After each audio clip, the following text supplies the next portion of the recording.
Today's guest is Doug C. Brown, CEO of CEO Sales Strategies and a total pro when it comes to boosting sales and profits.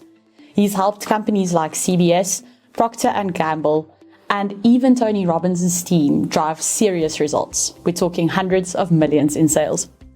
Doug's been an entrepreneur since he was 3, sold music gear to bands like Aerosmith in college, and became the top rep at a $2 billion company before starting his own consulting business. These days, he helps businesses build high-performing sales teams and scale like the top 1%. Get ready for some practical, no-fluff advice on what really drives revenue.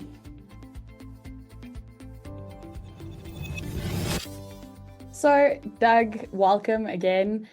Your sales journey started at age 3 and somehow you worked with Tony Robbins and Procter and Gamble, and all of that led to this amazing thing you're doing now. So please give us the quick version of how all of that happened.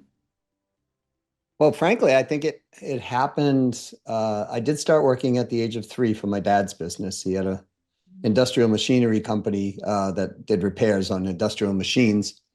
And I loved it because I was 3 years old. I swept the floors and they took me to lunch at a place called the Starboard Galley most of the time. And that was, frankly, it was like a pub, a bar. So they'd prop me up on the stool and I'd have my Coca-Cola or whatever I was having, and they would drink their beer or whatever, everybody from the crew. And it was just great to hang out with everybody at 3 years old, right? And of course I'm 3, so everybody's oh, look at how cute he is on the right. I really don't think my mother appreciated that part of the journey. I heard them talking a couple of times, but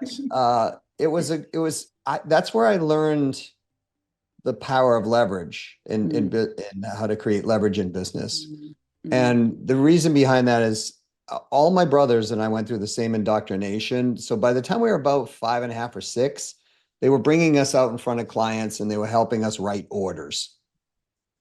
And so I was like, this is so cool. And then one day I was sitting there and I sold a part for $20 US and we paid 10 for it. And I realized I was getting paid 25 cents an hour. So I knew I got $10 at the end of the week. Yeah. And I was like, wait a minute, I just made $10 selling this thing it took me like 6 minutes, but I'm spending 40 hours making $10. And in my brain, something's like, this does not compute, right? And it was just going on and on. And I was like, okay, so I can take something that somebody wants and they'll pay me for it and I can buy it for this and I can sell it for that. That's kind of what happened. And so I just went on that premise. The great thing about children, which I think they're the best salespeople in the world, is they don't filter things like we do as adults, right? 100%. And so I just started doing that. I would find things around my neighborhood that people didn't want, and I'd sell it to someone else. Or I wasn't old enough to get a paper route, but my brothers were. So I asked them to get the paper route, and I got together the people to go sell the papers, and I was a little sales manager, right? And I would pay the kids for delivering the papers, and I would pay my brothers for being the investors in the business, so to speak. And that just all the way through my life, I've been doing these things. And people thought I was crazy, honestly, because, I'd be trying like 10 different things and trying to figure it out. And I never knew what I wanted. And so long story short, I ended up in selling. And I sold this really big deal for a company. It was a telecommunications company. And they rewarded me by saying, hey, would you like to go to the Biltmore Hotel in Arizona? And there's only going to be 100 of you there. We're giving away a Mercedes-Benz. So you got a 1 in 100 chance of winning this Mercedes-Benz and driving it home. And I was like, sure. Let's go. So I went down there and I did not know, but Tony Robbins and Harvey Mackay, who wrote a book called Swim with the Sharks, they were the 2 speakers for the event. Okay.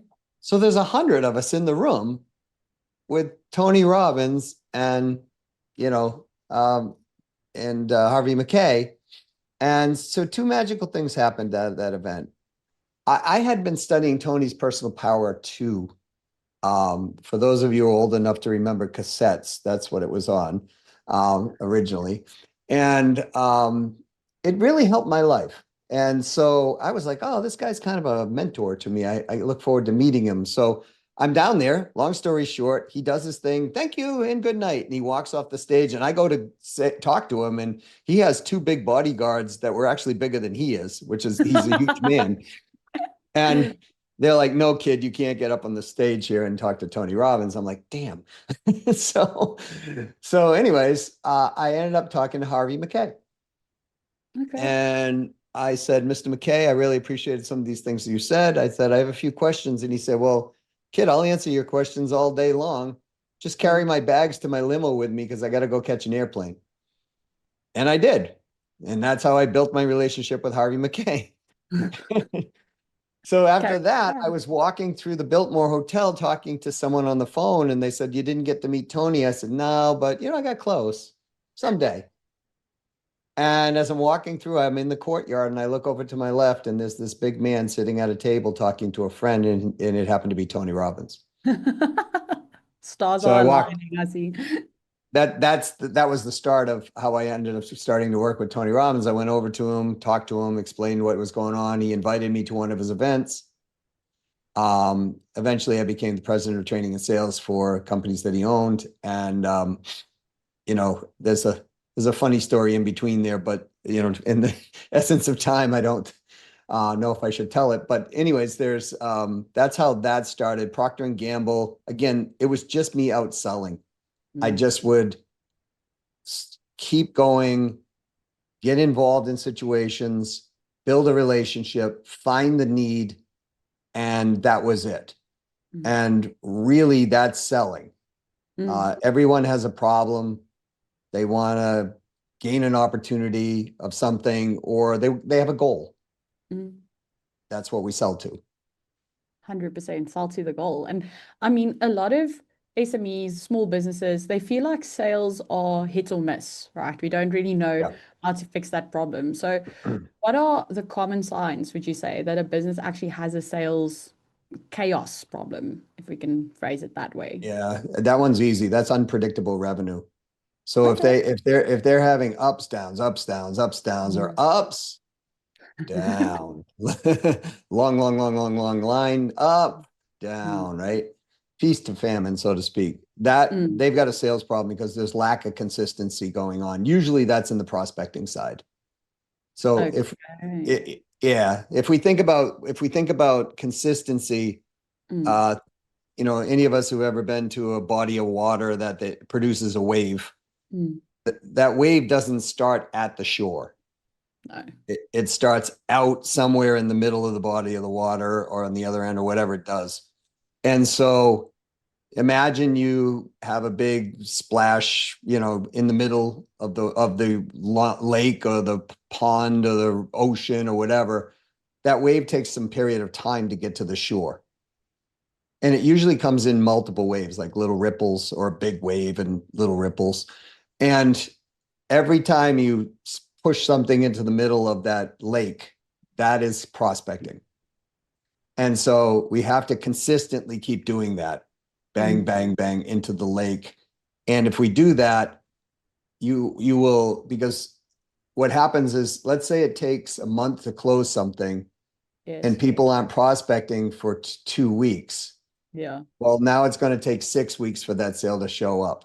And if they're doing that inconsistently up and down, that's what causes the issue most of the time. That makes sense. Essentially, we have to create the wave all the time because otherwise we won't see waves all the time.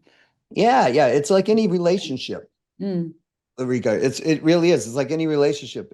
If two people are in a human to human relationship, and they're like, we'll go out on a date once, and then I'll see you, in 12 weeks, and then I'll see you, tomorrow, and then I'll see you in 6 weeks. I mean, the relationship doesn't have the consistency. So it's the same thing.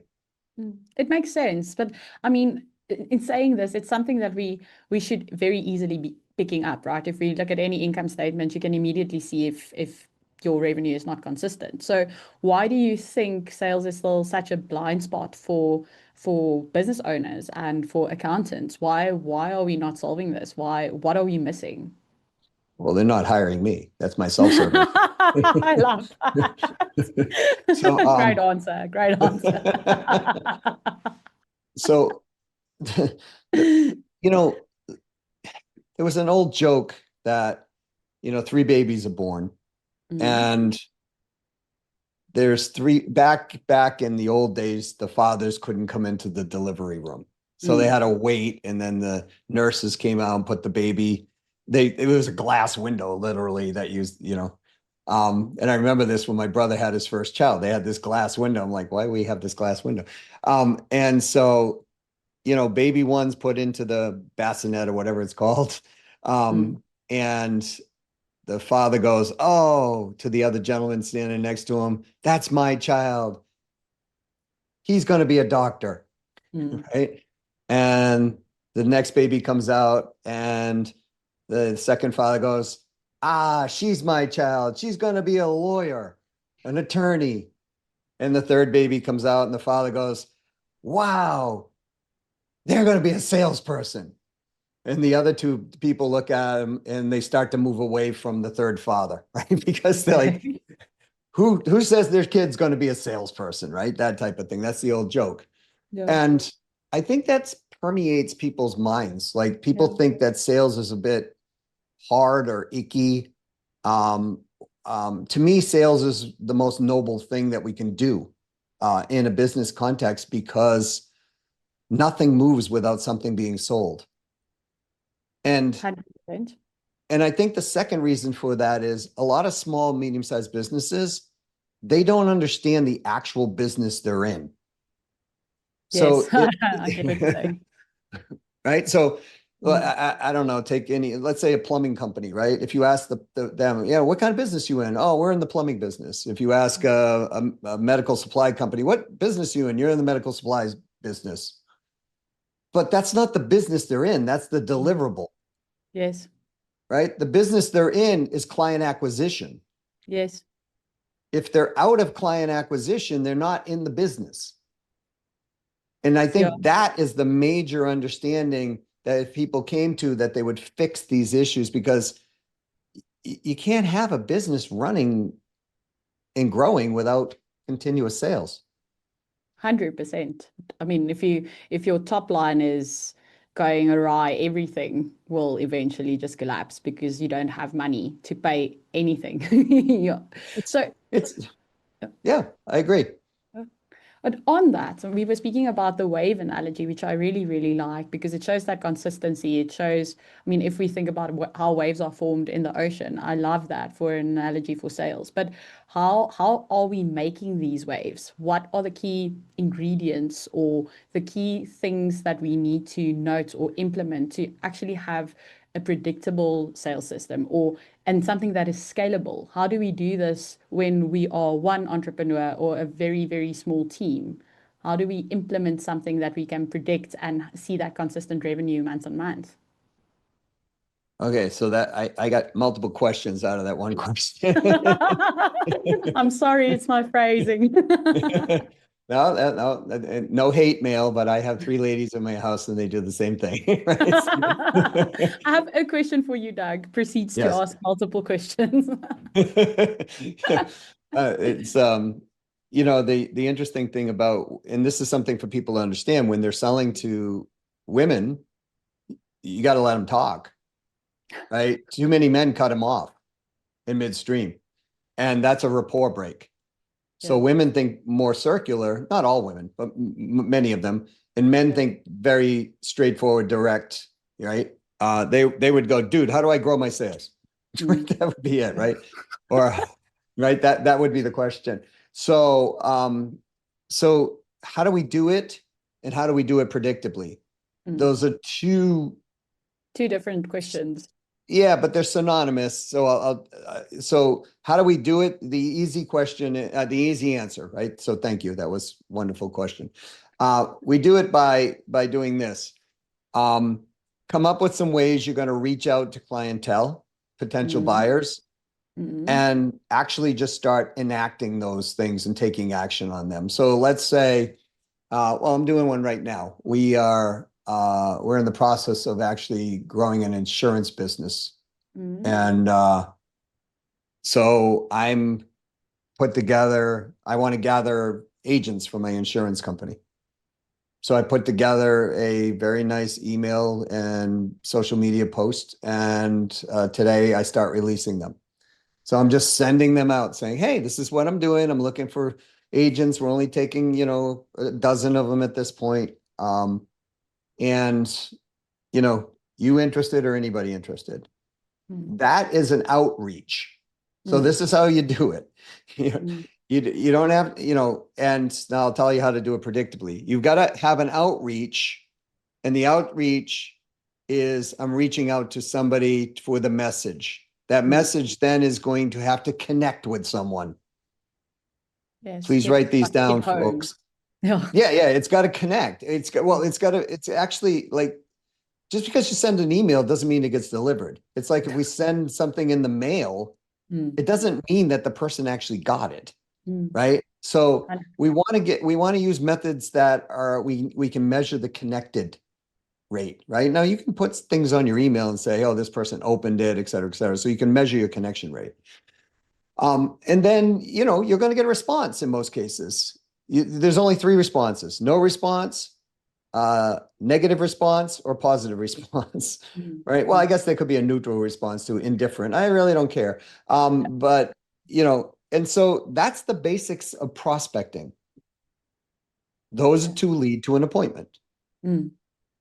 Those appointments lead to a conversation, i.e., we're talking. Yes. That leads to the discovery process, leads to the close, leads to the follow-up close, leads to the increased transactional value, the repeat buyer, et cetera, et cetera. That's the process. Now, how do you make it predictable?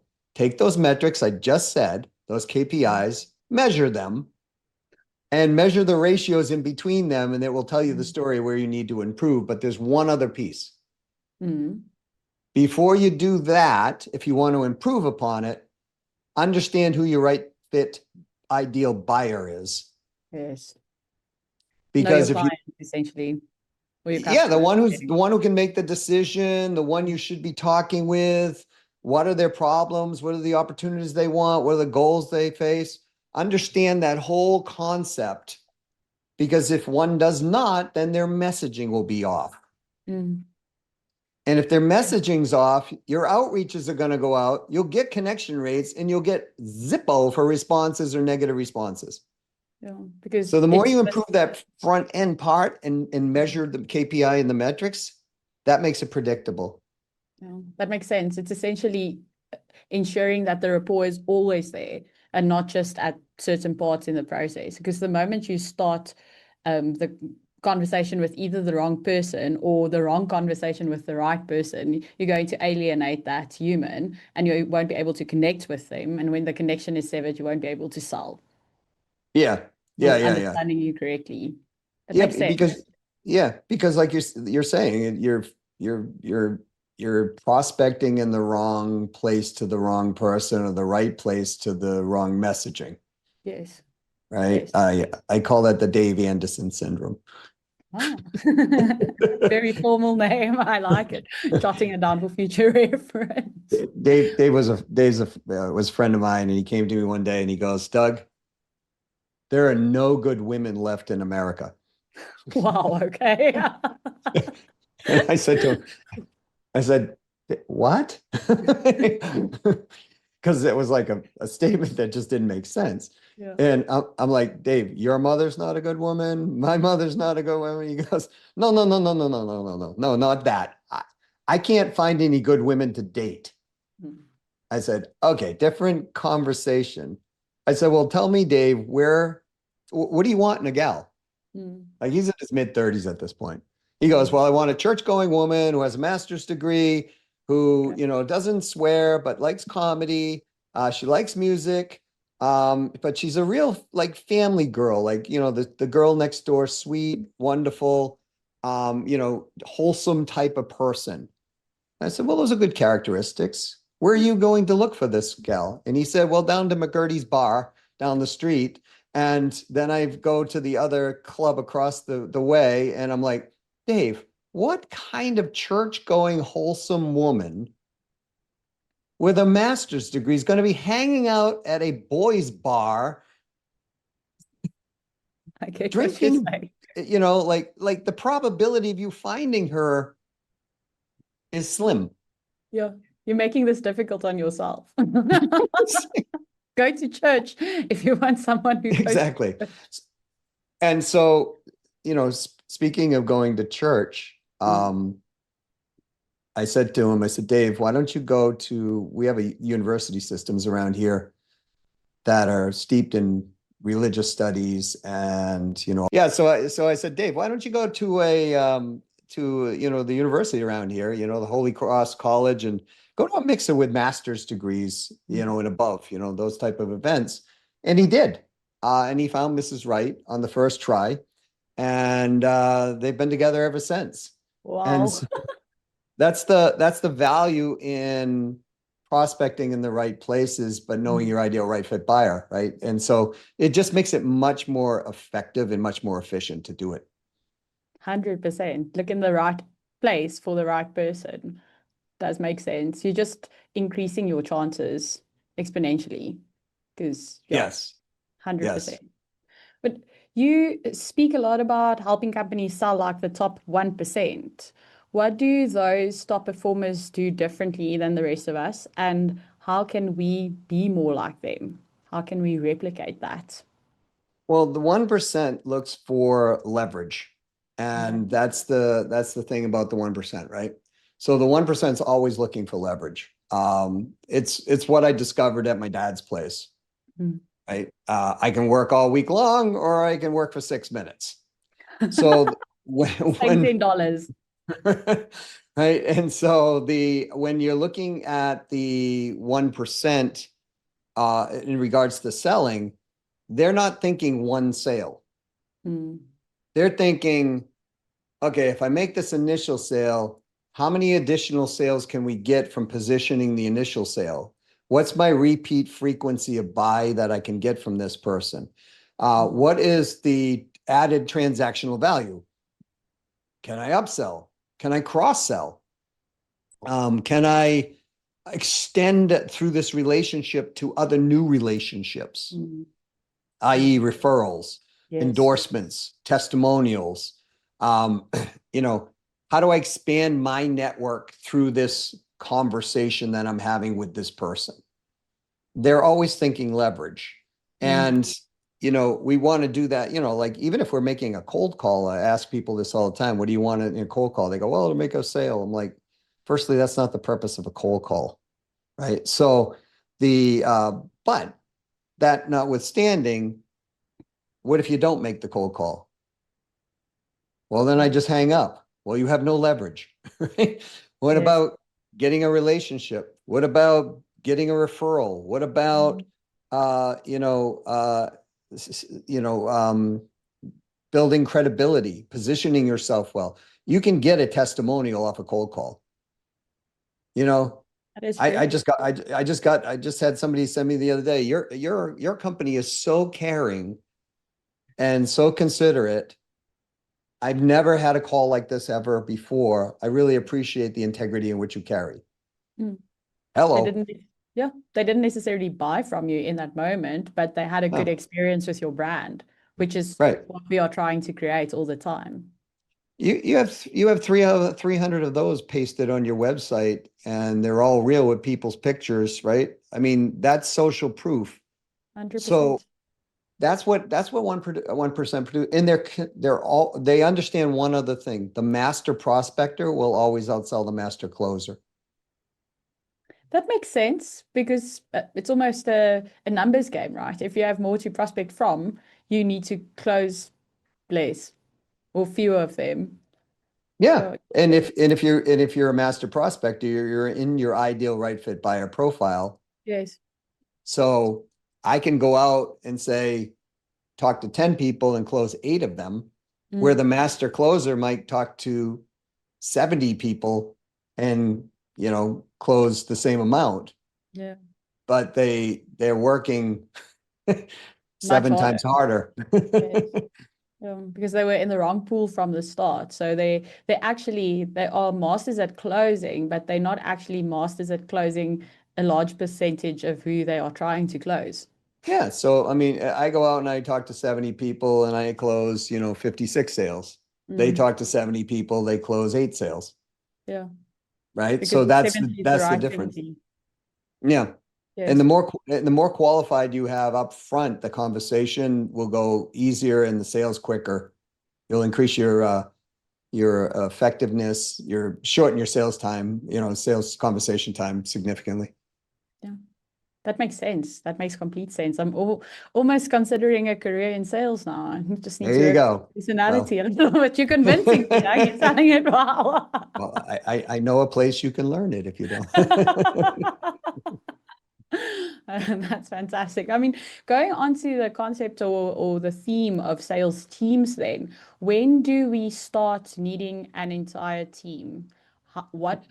How do we get a high-performing sales team? How do those teams work in practice, and when do we need one? You need one. That's kind of a people call that a hot potato question, right? So it's Okay. like if you answer it this way, you answer it that way, somebody's going to go, no, but and so here's the reality. Mm, Depends on how much leverage you want. okay. So if you want leverage, day one, you Mm, want a sales team. And now there's different types of sales teams. There's the sales team that, hey, you produce the leads and I'll close the leads. That's the sales team. Then there's the other type of sales team, which is, I don't need your crummy little leads or your big leads. I'm go get my own, right? mm, And then there's the third in between, like, I appreciate your leads, but I'm going to get my own anyways. So, you all, from my perspective, almost every company on the planet should have a sales team. The challenge is, how do you build one and manage one? And that's the thing that people don't understand. How do you hire them the right way? How do you onboard and train them? And that's work. And a lot of companies don't want to do that type of work. It's kind of like, in some regards, having children, mm. right? If you've never done that, your first child is complete chaos. Right? You're not expecting all these things to happen, but they happen. Mm, Then by your second or third child, you have a system down, yes. right? So it's there's a commercial here on in the United States that it's for baby products, and it's like your first child, and the child's like crying, and they're trying to bathe the child, and the child is peeing in the water and all that other stuff, and they're losing their mind, like, oh my God, right? By this, then they said by the second child, and you see one bathing one and grabbing the other child, and the husband's in the shower, and the wife hands the child in the shower and with one of them, and now they got the other, and they're swapping them out. They got a system down, Yeah. right? So, And there's little chaos. That's like building a sales team when you don't understand how to do it. If anybody doesn't understand how to do it, then I would, again, this is all self-serving on my end, but I would talk to somebody like me who's done this, literally over 1,000 times, right? yeah. With salespeople. Because there's a process to it, and we could do a whole podcast on that. But the answer to the question is, the sooner you can get that leverage into your business, Yes. but you've got to be able to manage that leverage. That's the thing about a sales team. I just wanted to ask because you can very easily come into a position where your sales team is great and they're selling so well, and we're selling all these things that we cannot manufacture in time or we cannot deliver because now the leverage there is a bit too intense. We don't. So we I, need to balance that. I'm sure it's important. when I was working for, I was one of those guys when I was working with companies. I literally sold products that we didn't even have. Okay. I literally did. I actually made up a product set one day and sold it to 6 major corporations. And Okay. we were selling. How did they deal with it? How did you handle it downstream? All right. So when you get a top performer, those one percenters, Mm. they're gonna do things that are gonna bring innovation everywhere. Mm. They just do. Um, and they're super competitive. Like I'm very calm, but I'm competitive. Mm. And I'm calm most of the time. But you know, when we get it, so the point being is that, you know, in that case, what happened was we used to sell digital circuits for telecommunications, not to get Okay. too technical, but they have 24 channels. And what Mm. was happening is the major providers were selling all 24 channels, but most companies only needed 4 to 8 channels, but they were charging them for 24 channels. Okay. Okay. So essentially, something that should cost $200 or $300 US, they were charging $1,200 for. Mm.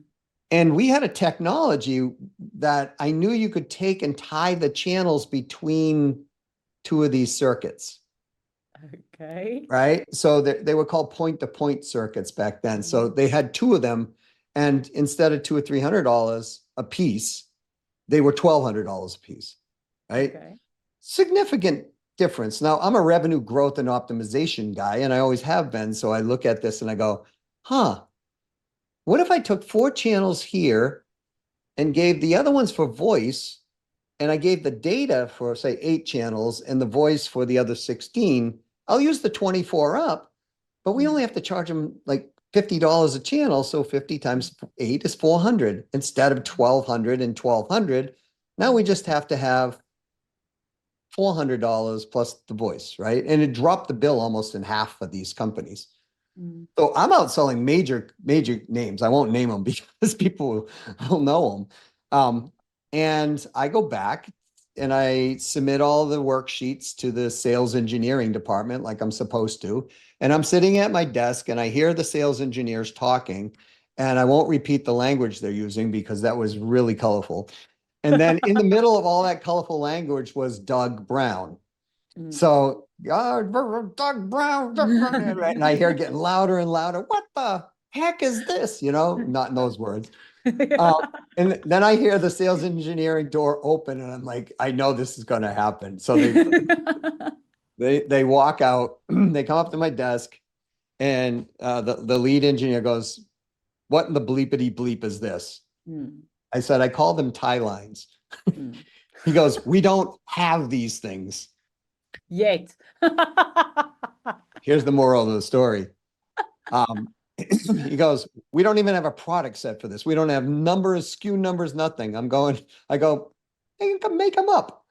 He goes, "No, we're not doing that." I said, "Can we technically do this?" He goes, "Yes, technically it works." I said, "My job's done." Yeah. Anyways, he goes into Oh.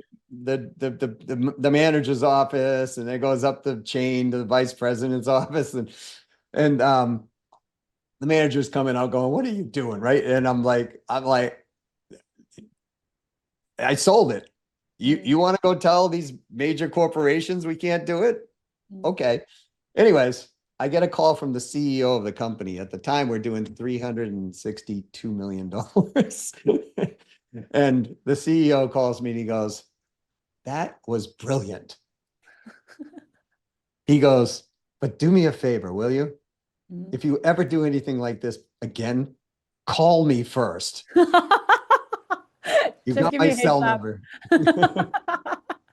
And and anyways, long story short, in that next year we sold, I don't know, I think it was $30 million worth of tie lines or something like that.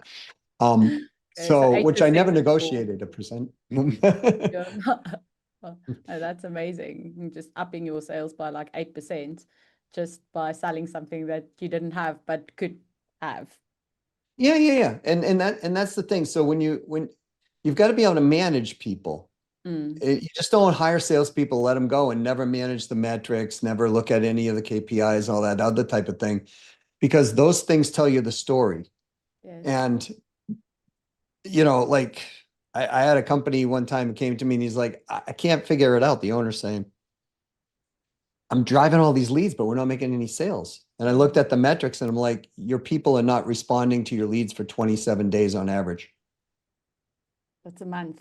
The lead is very cold by that time.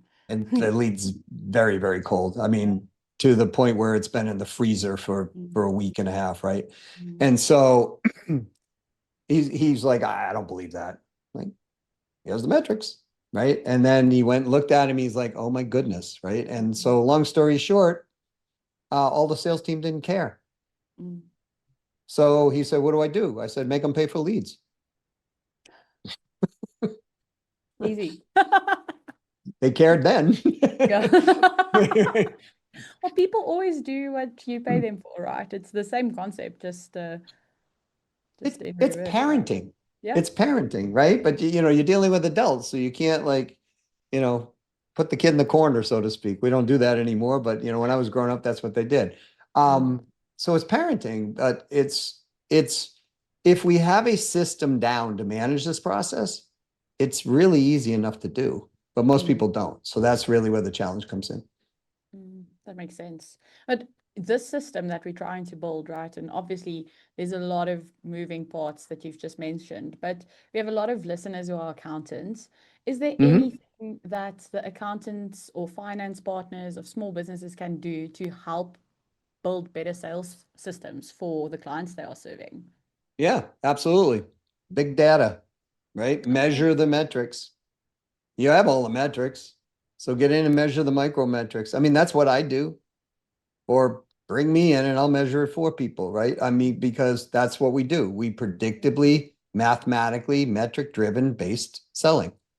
And it works every single time. I mean, and people get it wrong because they don't do it. And, I have story after story I can tell you with even large companies or famous people or whatever. I get in there and I look and I'm like, oh my goodness, your refund rate is this. And they're like, what? And I'm like, let's, take this refund rate down and more people push through the funnel. And look, if we have them come through the funnel, you got a 35% conversion rate on the back end. So if I push another 100 leads a month through that funnel, that's 35 new sales a month times 12, 360 plus the 5 times 12, 60. So 420 sales at an average of $20,000 a piece. Yes. Bing, right? Yeah. And so Game changing. yeah. So it's one of these things that's what accountants and financial people can do. They can do these things and their brain is naturally wired to do these type of things. They're very methodical in most cases. And that's another myth that financial or accountants can't sell. I have literally disproved that theory. I have There's hope for me yet. yes. They're all for anybody in that field. It is I've literally taken CPAs and trained them on how to do this. And they have become number one producers in large companies of other CPAs. And they had no sales background whatsoever. So salespeople aren't born, they are trained and they are learned. Now, there are some people who are natural at communication more so than others, but anyone can be trained to do this because if you look at it when they're a child, Yes. they are already selling. And if any of you are parents or uncle or aunts or whatever, when you see that little child and they look up at you and they've got those little puppy eyes and like, please, please, would you buy me, buy me this, right? And you go, oh, sure. Yeah. And you bought it, you were sold. 100%. Yes. No, that makes sense. And I mean, if you are the accountant in this case, and we're already assisting the small business and we are trying to give them some data insights. Where do we start? Do we start tracking the revenue numbers, seeing consistency there, or what is the best first step to get on the right path? Yeah, well, I mean, the good news is you can look at all the financials, right? So you can start to make some assumptions and then take the financials and break down the micro measurements that should be between those two rough, right? So if you're just looking at, money, gross, cost of goods, let's say, right? You can look at that thing that will tell you, hey, we could maybe reduce our expenses a little bit. But if we look at, the amount of money coming in to, what it's costing us to make a sale, then what we can do is we can break down those micro measurements in between. When we start to break down the micro measurements, hey, the client's going along this journey from point A to point B to point C to point D. And we start measuring those ratios based on what we want to achieve, we can start to see that refund thing actually was a true story of a man named Chet Holmes and Tony Robbins. They had a company that I was president of training and sales for that you had mentioned in the beginning. And they went from a radio ad to a call center. They sold them into a $229 training. That was awesome. The training was awesome. 2.5-hour training. They went into the training. And by the end of the training, 16% of the people on average were refunding. And I was like, so when you looked at the numbers on what they were selling, which was a $4,000 training program, they were losing 24% on the front end. Yes. So I was like, why? This training is amazing. Why would people refund? Yeah. So I started looking at the presentation and I started measuring from, okay, the first 10 minutes, second 10 minutes, third 10 minutes, so on and so on. And I found in the presentation a place where they were saying this. So they would go around the room and they would have everybody add up all their numbers that they got from the training. Yes. What did you get for revenue growth in this training? People going $384,000, 2.6 million, 18.9 million. They were adding there's all these numbers. But they weren't totaling them. They were just getting people to do that. And then they would say these words, folks, if you don't think we've earned our $229 today, then I want you to call 1-800-GET-A-REFUND. Right now, drop off this line, call 1-800-GET-A-REFUND. If you don't think we delivered on our promise today, if you don't believe that we earned our $229 today, if you feel like you should get your money back, call 1-800-GET-A-REFUND. Well, okay, we're inviting it. Right? Yeah. So I said, okay, so I measured the ratio, right? 16%. I isolated the issue. So what I did is I changed the messaging. They added up all the numbers. Then I said, let's take all the numbers and total them and then ask these questions. Okay. And so what we did is they added up all the numbers. And then what I said is, okay, on today's call, we got $82,467,000.14. Everybody, and I use this from Tony Robbins, everybody go, woohoo. And they all went, woohoo. That's $82 million we brought in just in 2.5 hours. Imagine what you could do if you continued this process forward in your company. Yes. I think we've earned our $229 today. Would you all agree? Yes? Yes. All right, great. Let's move on. And the refund rate dropped from 16% to less than 1% within 2 days. Because you're still inviting them to get a refund if need be, but they would have to now action it themselves. They need to come up with the idea by themselves that the $82 million is not sufficient. Yes. Exactly. And then the second metric that I realized in the process was that the amount of leads being produced and the amount of leads being pushed through the funnel were different. And so what I realized is I went back and I started measuring these ratios. And what I found was the sales manager was disqualifying people based on her own criteria. Oh, okay. Not a set criteria. And therefore, There were, in 2 years, there were 17,000 leads that never made it through the funnel. It's quite a lot. Right? And so all we did is I changed that, and all the leads started pushing through the funnel. Mm. So now you have point A, refund solved, point B, and now that 24% came way, way down. There were other things we did with that funnel and actually got it to be producing and wiped out that 24%. But the point being is, you got to look at the numbers and the ratios. 100%, and split that up into things that make sense and then action them one by one.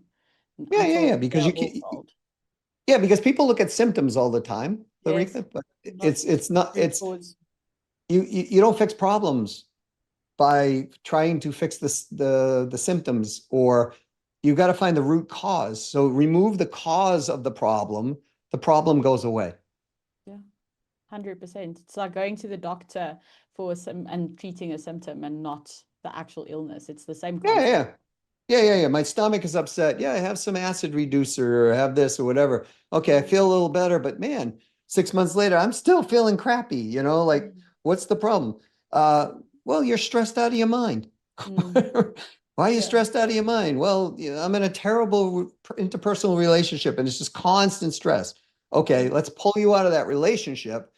Oh, guess what? Your stomach problems are no longer there, right? That type of thing.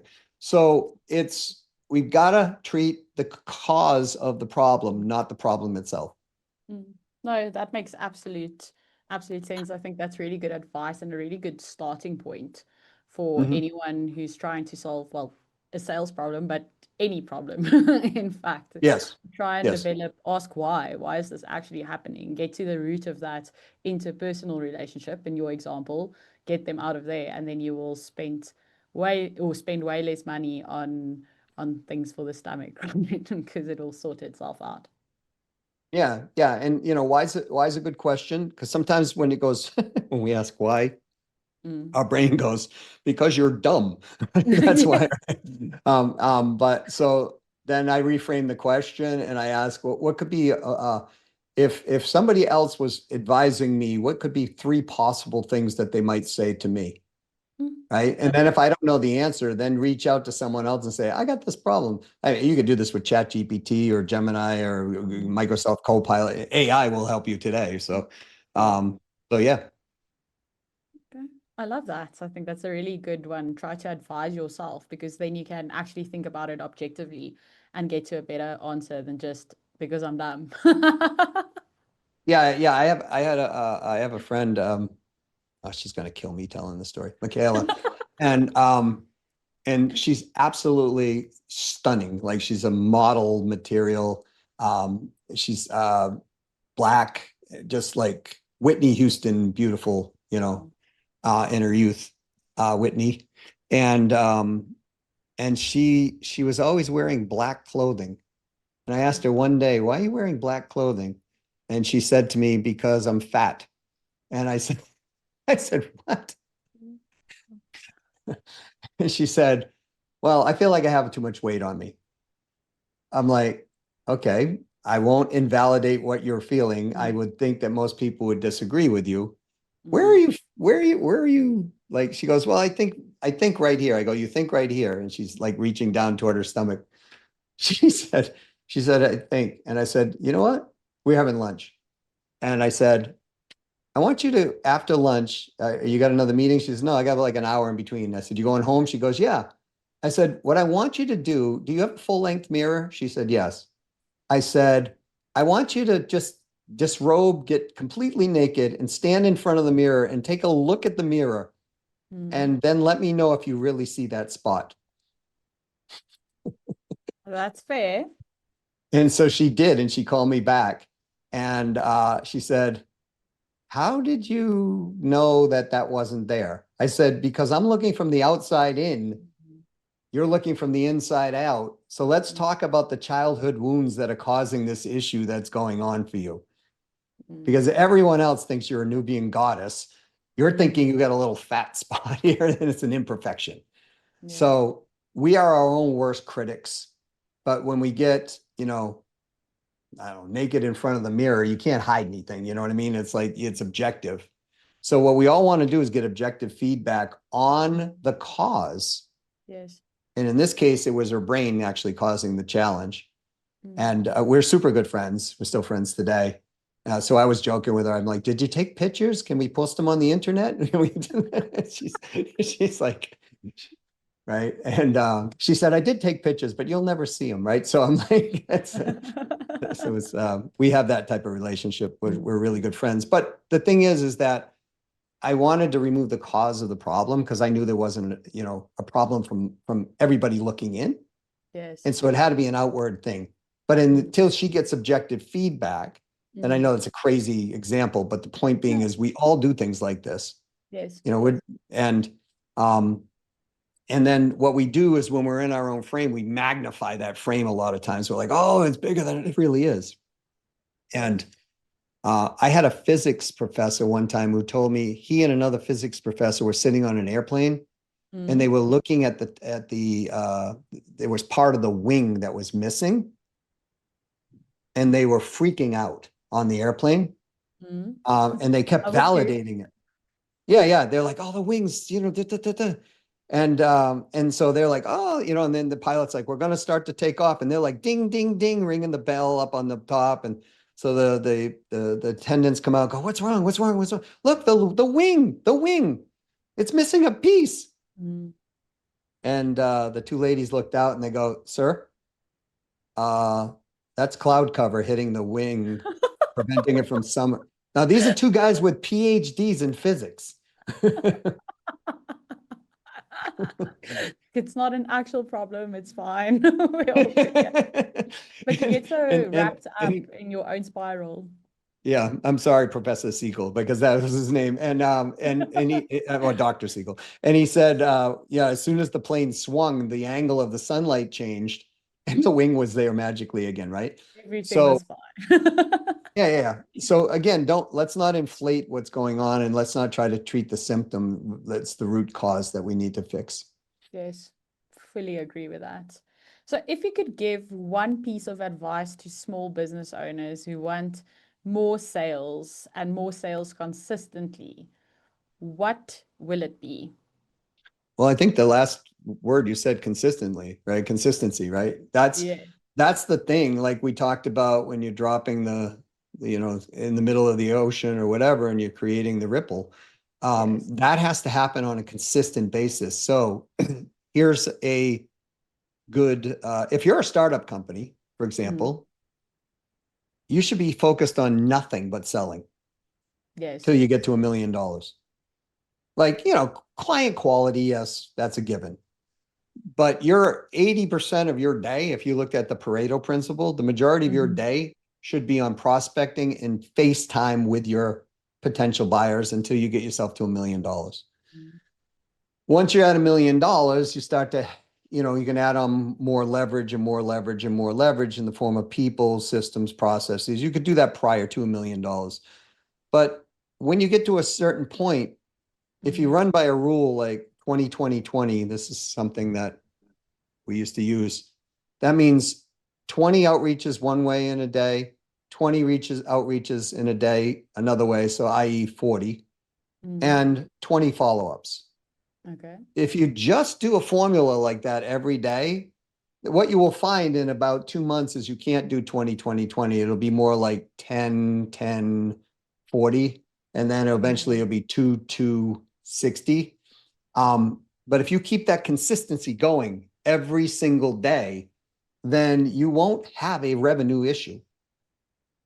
You might have a profitability issue somewhere, but that's another story, right? So, but you won't have the sales coming in as long as you're adjusting on the ideal right fit buyer profile, you will not have a problem with revenue. I just put myself out of business. I just realized I very much doubt that. Implementation is key, right? It's you can always teach people, but whether they learn and whether they can do it as good as you is that's your selling point. I'm sure. We will take no responsibility for your sales. I promise I won't sue. No sue. We appreciate that. Thank you so much. And then to one of my favorite parts of our podcast, because I've been getting so many good recommendations from this section. What is the best book that you've read recently? Oh, I just read it this morning. It's right here. It's the original Laws of Success by Napoleon Hill. Oh, wow. Okay. The 12 Laws of Success. First chapter, have a definite purpose. Second chapter, unstoppable confidence, if you will. Mm. Um, I from time to time I reread that book. Now, here's the thing: it's rumored that Napoleon Hill died broke, right? Okay. um, so, but the premise and the concepts of what are in that book is what I look at because they do hold true to Mm. everything that I've ever witnessed. I mean, I've had a lot of experience now in business and working with large companies, small companies, single person companies, all over. We've generated over $1 billion in sales. I've learned a few things, Yes. and not always easy either, right? There's plenty of failures. But when you win more than you lose, you're up, right? So Mm. that's the thing about that book is it brings your brain back to what you should be focused on. Mm. And here's the rule of thumb. And I learned this from Tony Robbins, actually. Mm. Um, when you improve yourself, you improve your business anyways, because Mm. you are your business and your business is you. Mm. And when you're running and leading a company, um, monkey see, monkey do is the old statement, which is not politically correct. So I will say that you as the leader, your people will emulate what you do. And so if you're not leading and you're like, I'm not prospecting myself, I'm not out there doing this or doing that, your people are looking at that going, yeah, she's not doing it, he's not doing it. So I'll back off a little bit. But if you hold high accountability to the fact that you're the CEO, like when I run sales teams, and I just did this recently for a client, they were like, why did you get on sales calls? I said, I want to show these people that I'm actually in the game Mm. and all their whining, I understand it because I'm in here and Mm. I'm closing sales. Mm. So how come you're not closing sales, Mm. right? And Mm. so that in itself, and this I'm illustrating this not because I'm so smart. It's just I've done this so many times. They had underperforming sales performers on that team Mm. who were basically running the owner. Mm. And I brought in some competition in myself, and all that competition in myself was selling. Mm. And so magically, what happened was production on that other side has gone up 30% in less than 60 days. Mm. So they're selling 30% more on the people that were there already. So why do I tell that story? Because I, as the leader, they know that I'm in there leading the team now and growing Mm. the team. I hold high accountability to that process, but I also get in and show I'm doing this, doing all this other stuff. So you have this one function, I have multiple functions. So can't say the problem is X, Y, and Z because now the mirror's up and you're naked in front of it and it's you, Mm. right? Yes. That type of thing. 100%. Yep. Yeah. So that's the premise behind it. You got to have consistency and you got to lead if you're going to be the leader. Mm. Just, I mean, nothing more to say. Nothing hard. You got to lead if you want to be the leader, 100%. And if you could choose one thing that you want listeners to take away from today's podcast, what would it be? No matter where you are, Yes. start today and take a little step forward and keep stepping. I promise you, in most cases, it will take 3 times longer than you figure, and it'll actually cost you 3 times more than you figure on average. But here's the thing I've learned because, I've been in positions where we've been in an amazing position and then whoop, we made a mistake and wham, we're down to $400, right? And we've had to rebuild. And Mm. what I've learned is, there's a a song by, I think it's called Chumbawamba is the band. I get knocked down, but I get up yes. again, right? Yes, stop thumping. 100%. Yeah. That's yeah, tap thumping. That's yeah. And thank you for reminding me of that. And what I learned is it's not, see, so many people like, oh, I failed and oh my God, the world's gonna, when you get into that situation, or you're stuck in your revenue today, or you're not moving forward as you want, the economy's doing whatever, I don't know, the presidents of countries are fighting, all this stuff is going on. Ask yourself, what can you do to control what you can do? And take action upon that in little steps every single day.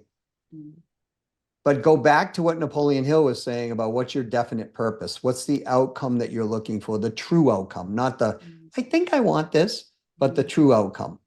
And when you keep just stepping that way and you just keep going that way, what happens is all the mistakes and all the failures and all the things that have ever happened actually are building blocks for the next step and stage you're going through. And you just don't realize it until you go through it. And then you like look back and you go, oh, if I didn't lose that business relationship, I wouldn't have had this business relationship. Yes. Right? Those type of things. But when you're going through it, it's like, oh my goodness, like, So I think that would be my advice. Just start. And the second piece on that is don't listen to the people who are being negative around you. Understand what they're saying, but don't let that label sink in if you truly feel that it's not true. Because so many people are talked out of so many great ideas. It's insane. Yeah, just by other people who maybe don't have the courage to do it themselves. Yeah, and to the craziness, I have a friend who owns a brain health company, and I was listening to their calls, and there are kids who are actually talking their parents out of taking like brain health coaching because they're like, Mom, Dad, this is kind of going to be a ripoff or whatever, right? Now, this company literally has a 75% renewal rate of their coaching base every 6 months. So their coaching works. Yeah. And I've looked at the testimonies, the endorsements, it's all based and rooted in science. And, the 30-something-year-olds are saying to their parents, well, no, you don't need to spend $5,000 on something like this, And then 2 years later, their parents are in dementia or they're in Alzheimer's or whatever, right?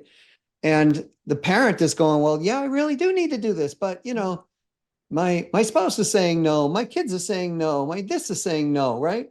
Oh, that must be enough social proof, but they don't literally do what they want to do, and they suffer the cause of the situation. They suffer the result of that situation. When if they just remove the cause, in most cases, it's lifestyle changes that are needed. They're stressed out of their mind. They're not eating right. Their glucose is spiking off the charts, right? All of these factors, they've got inflammation running through their body. If they just reverse that stuff by eliminating the causes of that stuff, then maybe they would have got Alzheimer's, but it might not be for 20 more years, right? And so they have that 20 years of life. And then what ends up happening is they end up in memory care. So their family is now paying, $80,000, $100,000 a year. And they're like, oh man, if that didn't happen, you know what I mean? Like it's cause and effect. So don't let anybody talk you out of what you're really truly committed to. I love that. That's excellent advice. I'm personally taking it on. I think we all need a reminder of that every once and again. But it was absolutely lovely speaking to you, Doug. I learned so much. I had a great time, and I would love to thank you for being a guest on Beyond Insights. Oh, Larika, thank you for having me on. I'm so grateful. So I appreciate, having me be here. And my wish for our conversation is that somewhere, somehow, somebody goes, that's the right piece of information to help me get to the next. And so if that happened, then this was more than worth all our time. So thank you. 100%. And on that note, thank you so much for listening, and we hope you tune in again next time. Thanks for tuning in to the Beyond Insights podcast. Please like and subscribe on whatever platform you're listening to right now. And please share with any of your colleagues or friends or family members that you think might benefit from listening to this podcast. That's all from us. Until next time, see you then.